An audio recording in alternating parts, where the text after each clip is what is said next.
ఏదైనా మీ సంకల్పం బిడ్డల గురించి, పెళ్లిళ్ళ గురించి, ఉద్యోగాల గురించి, ఆరోగ్యాల గురించి అనుకున్నది కాకపోతే, ఇది అయితే నేను పేదవాళ్ళకి ఇది దానం చేస్తానని దండం పెట్టుకోవడమా ఖచ్చితంగా అయిపోతుంది. మనుషులు ఏదన్నా అనుకుంటే పూర్వజన్మ కర్మఫలం అడ్డం వచ్చి అది కాకుండా చేస్తుందండి. ఒక్కోసారి మన ప్రయత్నం చేస్తాం, అవ్వదు. ఎంత ప్రయత్నించినా అవ్వదు. ఎందుకు అవ్వట్లేదు? నీ ప్రయత్న లోపం కాదు, నువ్వు కంగారు పడక. అడ్డుకుంటోంది వేరే ఏదో. అక్కడ మన పూర్వజన్మ ట్రాక్ దెబ్బతిని ఒక్కోటి ఆగిపోతుంది అక్కడ.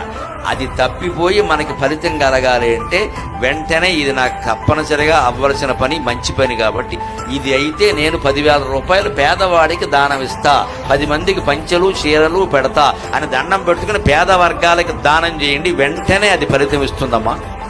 వ్యాసుడు మహాభారతంలో చెప్పిన మాట ఇది మామూలుది కాదు.